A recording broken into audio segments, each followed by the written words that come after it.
നമസ്കാരം. ഈ ഫേക്കോളികളെ മുട്ടിയിട്ട് നടക്കാൻ വയ്യല്ലോ.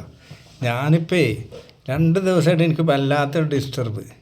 2 ലെവന്മാർ എൻ്റെ ഓരോ വീഡിയോ ഇപ്പം സെർച്ച് ചെയ്ത് കണ്ടിട്ട് പോടാ സെൻഡി പട്ടി എന്ന് പറഞ്ഞ് ഇങ്ങനെ. അപ്പം ഞാൻ വേറെ പ്രൊഫൈൽ നോക്കി, ഫേക്കോളികൾ എന്നാണ് അവരെ പറയാൻ പറ്റുള്ളൂ.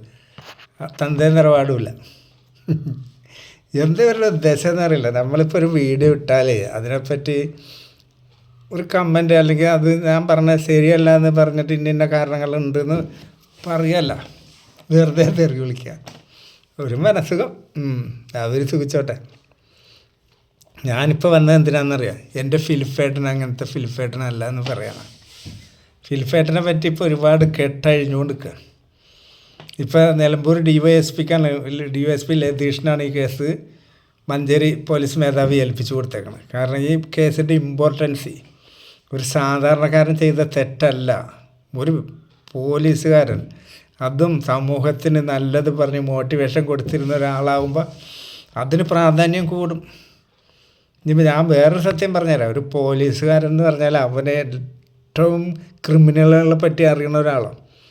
ഒരു പോലീസുകാരൻ ക്രിമിനലായാൽ ഏതൊക്കെ രീതിയിൽ ആ ക്രൈം ഒളിപ്പിക്കാൻ പറ്റുമെന്ന് അവന് നന്നായിട്ട് അറിയും. കാരണം അവൻ്റെ പ്രാക്ടിക്കൽ എക്സ്പീരിയൻസാണ്. അത് പട്ടാളക്കാർക്ക് ഉണ്ടാവില്ല, പോലീസിനുണ്ടാവും. ക്രിമിനൽ ബുദ്ധിയുള്ള പോലീസ് ഭയങ്കര അപകടകാരികളാണ്. പ്രത്യേകിച്ച് ഇവനെ പോലത്തെ. ഇവൻ ഇപ്പോൾ പുതിയ സംഭവങ്ങൾ പുറത്ത് വന്നുകൊണ്ടിരിക്കുകയാണ്. എൻ്റെ ഫിലിപ്പേട്ടൻ അങ്ങനെ ചെയ്യില്ല, ഫിലിപ്പേട്ടൻ അങ്ങനെ ചെയ്യില്ല എന്ന് പറഞ്ഞ ആൾക്കാരെ ഒന്ന് കേട്ടോളി. ഇവൻ പോലീസിൽ നിന്ന് VRS എടുത്ത് വിരമിച്ച് കഴിഞ്ഞിട്ടും ഇവൻ്റെ പോലീസ് ഐഡൻറ്റിറ്റി കാർഡ് ഉപയോഗിച്ചിട്ടാണ് ഇവൻ കാഞ്ഞങ്ങാടോ കാസർഗോട്ടൊക്കെ പോയി റൂം എടുത്തേക്കണത് ഈ കുട്ടിനായിട്ട്. അതേപോലെ പല സ്ഥലങ്ങളിൽ ഇവൻ്റെ ഈ പോലീസ് ID യൂസ് ചെയ്യുന്നുണ്ട്. ഈ പട്ടാളത്തിൽ എങ്ങനെയാണെന്നറിയാം, പട്ടാളത്തിൽ നിന്ന് പിരിഞ്ഞു പോകുന്ന ഒരു പട്ടാളക്കാരൻ, ഒരു ജവാൻ, ഇന്നവൻ്റെ സർവീസ് കഴിയുകയാണെങ്കിൽ ഇവൻ്റെ കമാൻഡിങ് ഓഫീസർ എന്ത് ചെയ്യും, ഇവനൊരു ഒഴിഞ്ഞ സ്ഥലത്ത് കൊണ്ടുപോയിട്ട് ഇവൻ്റെ ID കാർഡ് വാങ്ങും. അതവിടുന്ന് കത്തിക്കും. അത് മിസ്യൂസ് ചെയ്യപ്പെടാണ്ടിരിക്കാനാണ്. ആ ID കാർഡ് കൊണ്ട് കത്തിച്ച് അവൻ സർവീസിൽ നിന്ന് ഔട്ടായി. പിന്നെ അവൻ ആ കാർഡ് യൂസ് ചെയ്യാൻ പാടില്ല. അതാണ് റൂള്. പിന്നെ അവന് കിട്ടണത് എക്സ്-സർവീസ്മാൻ ഐഡൻറ്റിറ്റി കാർഡാണ്. അതായത് ഇവൻ സർവീസിലുണ്ടായിരുന്നു, അതിൻ്റെ തേലും കോലമൊക്കെ വേറെ.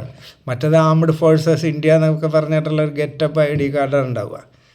പോന്നു കഴിയുമ്പോൾ അതൊന്നുമല്ല, സാധാരണ ഫോട്ടോ ഇട്ട് ഇവൻ ഇന്ന ആളായിരുന്നു. അത്രേ ഉള്ളു. അത് പാസ്റ്റിൽ ഇയാൾ പട്ടാളക്കാരനായിരുന്നു, ഇപ്പം അയാൾ എക്സാണ്. ഇവന് VRS എടുത്ത് പിരിഞ്ഞ് പോന്നിട്ട് ഇവൻ്റെ ID കാർഡ് എങ്ങനെ ഇവൻ യൂസ് ചെയ്യാൻ ഇവൻ്റെ അടുത്ത് ഉണ്ടായി. അല്ല, പോലീസിലെ റൂൾ എനിക്കറിയില്ല. ഏതായാലും ഇവനിത് മിസ്യൂസ് ചെയ്തിട്ടുണ്ട്. പിന്നെ ഇവനെപ്പറ്റി ഈ വെറുതെ ഒന്ന് പോലീസ് ഇപ്പോഴത്തെ കാലത്ത് ഒരാളെ അറസ്റ്റ് ചെയ്യൂല. ഇവൻ്റെ സകല ജാതകം എടുത്ത് കഴിഞ്ഞിട്ടാണ് ഇവനെ നട്ടപാതിരാക്ക വെളുപ്പിനെ ഇവനെ അറസ്റ്റ് ചെയ്തത്. മനസ്സിലായ? പോലീസ് എന്ന് പറഞ്ഞാൽ ഇവർ എവിഡൻസൊക്കെ ആദ്യം കളക്ട് ചെയ്യും. ഇപ്പോൾ ഒരാളെ പിടിക്കണമെങ്കിൽ അവരെ പോലീസ് കുറച്ച് ദിവസം മുമ്പേ ഒബ്സർവേഷനിൽ വെക്കും. ഇവൻ്റെ മൂവ്മെൻറ്റ്സ്, ഇവൻ എവിടെയൊക്കെ പോയിരുന്നു, ഇതൊക്കെ അറിയണമെങ്കിൽ പോലീസ് വിചാരിച്ച 5 മിനിറ്റ് മതി. ഇവൻ്റെ 6 മാസത്തെ ജാതകം വേണമെങ്കിൽ പോലീസിന് എടുക്കാൻ പറ്റും, 1 കൊല്ലത്തെ എടുക്കാൻ പറ്റും. അപ്പോൾ ഈ പറഞ്ഞ പരാതിപ്പെട്ട ദിവസങ്ങളിലൊക്കെ ഇവൻ എവിടെയൊക്കെ പോയിരുന്നു എന്നൊക്കെ പോലീസിന് കണ്ടുപിടിക്കാൻ 5 മിനിറ്റ് മതി. വെറുതെ ഒന്നിപ്പോൾ പോലീസ് കയറിയൊന്നും ഇങ്ങനത്തെ ഒരു സെലിബ്രിറ്റി ലെവലിൽ നിൽക്കുന്ന ആളെ അറസ്റ്റ് ചെയ്യില്ല. കറക്റ്റ് എവിഡൻസ് അവരുടെ കയ്യിൽ കിട്ടിയിട്ടാണ്. എന്നിട്ട് ആൾക്കാർ പറഞ്ഞു എൻ്റെ ഫിലിപ്പേട്ടൻ അങ്ങനെ ചെയ്യില്ല, ഫിലിപ്പേട്ടൻ അങ്ങനെ ചെയ്യില്ല. ചെയ്യാണ്ടിരിക്കട്ടെ. കുട്ടീൻ്റെ 164 സ്റ്റേറ്റ്മെൻറ്റ് കോടതി രേഖപ്പെടുത്തിയിട്ടുണ്ട്. ഈ കുട്ടി മാനസികമായിട്ട് ടെൻഷനിലാണ്. കാരണം 14 വയസ്സുള്ള കുട്ടിയാണ്.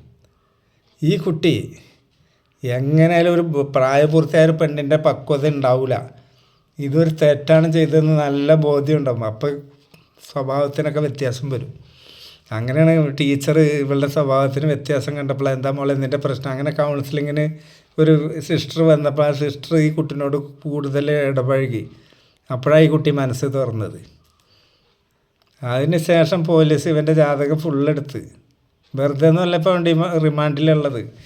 ഇനിയിപ്പോൾ DYSP ലതീഷ് സാറ് ഇനി അവനെ കസ്റ്റഡിയിൽ വാങ്ങാൻ ചാൻസ് ഉണ്ട്, തെളിവെടുപ്പ്. അല്ലാണ്ട് ഇവൻ്റെ ഭാര്യ ഇവൻ്റെ മോളും കൂടി റെക്കമെൻഡ് ചെയ്തുകൊണ്ടൊന്നും ഇവൻ്റെ ഇതൊന്നും കഴുകി വെളുപ്പിക്കാൻ ആരെക്കൊണ്ടും പറ്റില്ല. അഭിപ്രായം പറഞ്ഞവർക്ക് പറയാം. ഈ വെറുതെ തെറി വിളിക്കണത് എന്താണെന്ന് എനിക്ക് മനസ്സിലായിട്ടില്ല. 1-2 ആൾക്കാർ, ഞാൻ അവരുടെ പേരൊന്നും ഞാൻ പറയാനില്ല.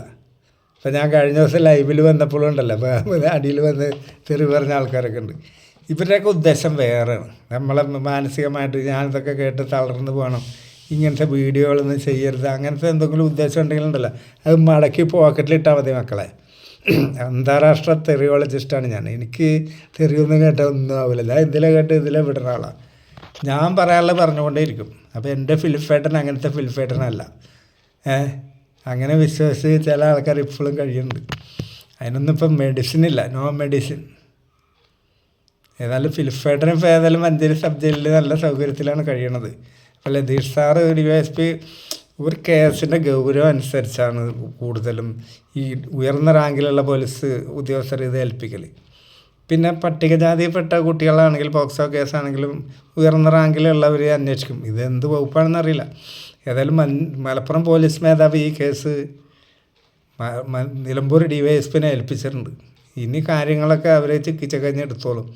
അതുവരെയെങ്കിലും ഇയാൾ പാവമാണെന്നും പറഞ്ഞ് ഇയാളെ പിടിച്ച് വിഗ്രഹമാക്കാണ്ടിരിക്കേ. തെളിവല്ലേ നോക്കാം നമുക്ക്. കേരള പോലീസ് അത്ര മോശമൊന്നുമല്ല.